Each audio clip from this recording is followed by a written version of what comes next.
I always borrow to invest. One of my favorite books that just came out with is called Fake. Fake money, fake teachers, fake assets. I use debt to invest. But to be able to do that, to go to here, to get rich, to do that, you've really got to have a lot of financial education. I don't recommend it, but it's the best way to get rich. President Trump, you know, my friend, we wrote 2 books together. I know some of you guys hate him. A lot of people hate the guy, but he's very smart. He's a capitalist. Obama, socialist, communist. Hillary, crook. So anyway, be very careful right now because I use debt, Trump uses debt. The more debt we use, the less tax we pay. That is why I love real estate. I can use debt and pay no taxes, make a lot of money. So that's really what I teach. I don't recommend it, but for those of you who understand what's called an infinite return, it's the best way to get rich, but you have to have a lot of financial education. So the reason the rich don't pay taxes is because there's 3 types of income. They'll never teach you this in school. The fake teachers will never. Number one there's 3 types of income.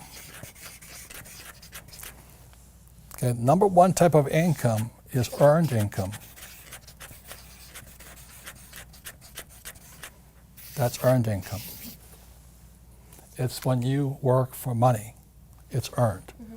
So that earned income shows up here.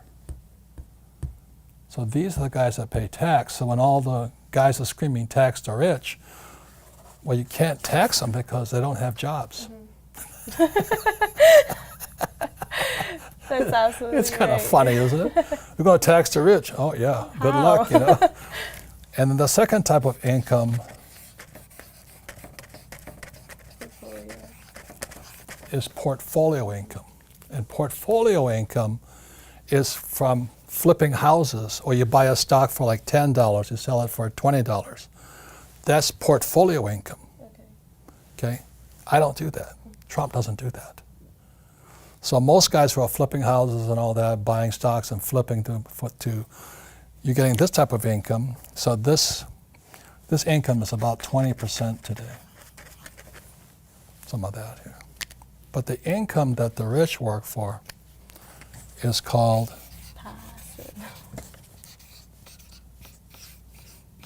passive income. Passive income is also known as cash flow. That's the name of our game, cash flow. And that income is income that's flowing from here to here. It bypasses taxes. So I know it doesn't sound fair, and it isn't fair. I don't disagree with you. But what's not fair is our schools, which are part of the problem, will never explain that. Our school system is so fake, it's more fake than those fake plastic plants there. And these teachers, bless their heart, they don't know any of this. And I really want to talk to you about the most important subject for all of us today, rich, young, poor, or old. It's called financial education. And as you know, our school systems teach us nothing about money. Nothing. It's pathetic. You know, they have financial literacy courses today. Well, that's not financial education. You know, it's really pathetic. And what's happening for most people today is, you know, they follow that age-old mantra, go to school. What do you learn about money at school? Nothing.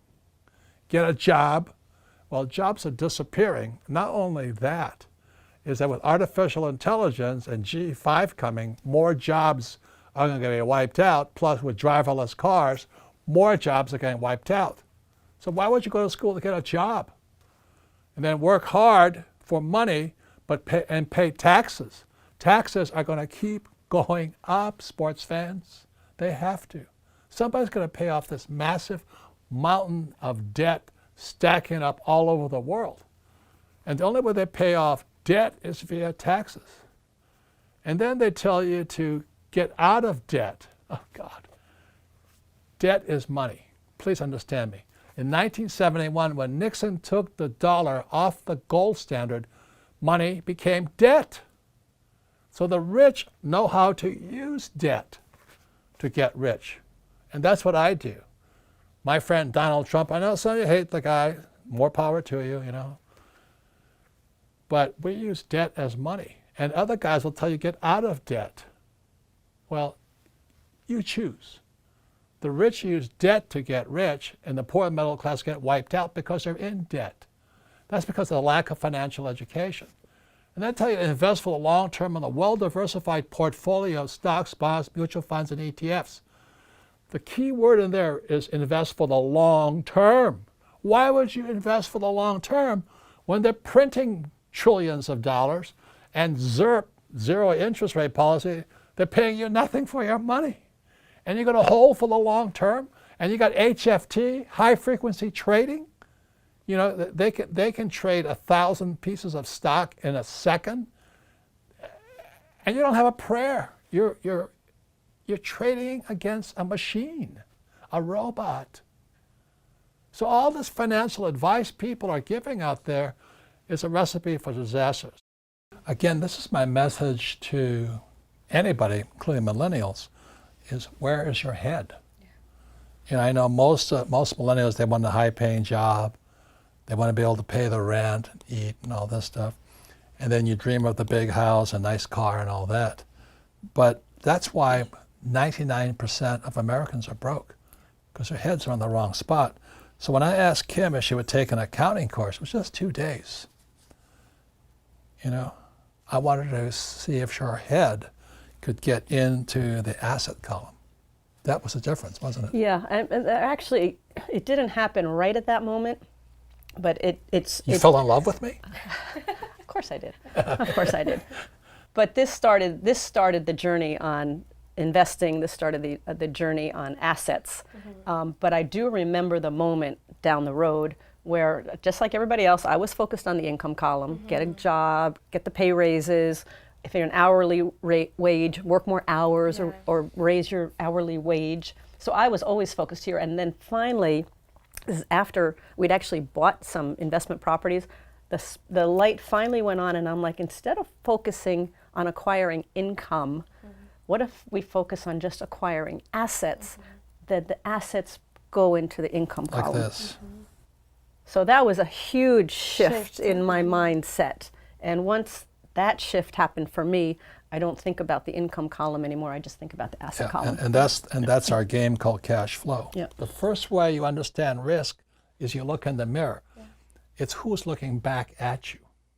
You're the risk, not the investment. For example, I invest in a lot of real estate and say, oh, real estate is so risky, so I think I'll buy ETFs. So you play it safe, but you'll learn more by investing in real estate. Right? Because you'll make more mistakes. Yeah. So that's the difference there. So it's not real estate that's risky, it's you're risky. Yeah. And sometimes it's ironic because I think about it like, so blindly turning your money away to someone you barely know isn't risky. Or let's say, I don't know, maybe just depending on this job where your employer can fire you any day isn't risky either. You know, it makes you think a little, what truly is risky for you? Yeah. How do you define it? And you look at all the pensions of the school teachers, firefighters, and all the guys with 401ks. They're all bankrupt because Wall Street stole their money from them. You know? And the Federal Reserve Bank, they're run by PhDs, like my poor dad. Mm-hmm. And PhD stands for poor, helpless, and desperate. The Fed has not been right in years. Everybody worships the Federal Reserve Bank. The other day, somebody says, what do you think about artificial intelligence? I said, oh, are you talking about the Federal Reserve Bank? You know, they're a criminal operation. They're the guys stealing from our pension systems. It's horrible what's going on because we have all these PhDs, poor, helpless, and desperate people, who are risk averse. It's funny, isn't it? It's really funny. But let me tell you what risk is. So, yeah. Okay, perfect. So when you go to your banker does not ask you for your report card. So here's the cash flow game, and this is called a financial statement. What makes the cash flow game different from Monopoly, which how my rich dad taught me via Monopoly, is my rich dad also taught me about financial statements. So cash flow is the only game with a financial statement. So really simply, when you look at a financial statement, there's income, expense, assets, liabilities.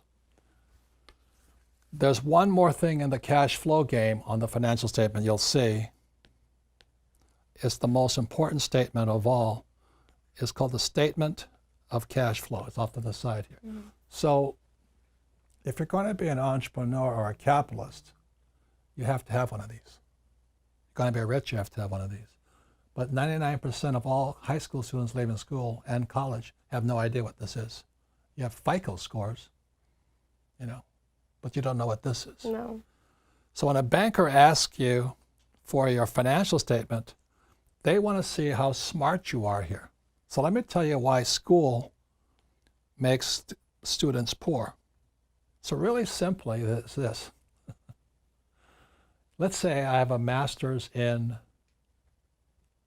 arts, Master of Arts degree, right? Yeah. Or a Bachelor of Arts degree. Yeah. Do I learn anything about income? No.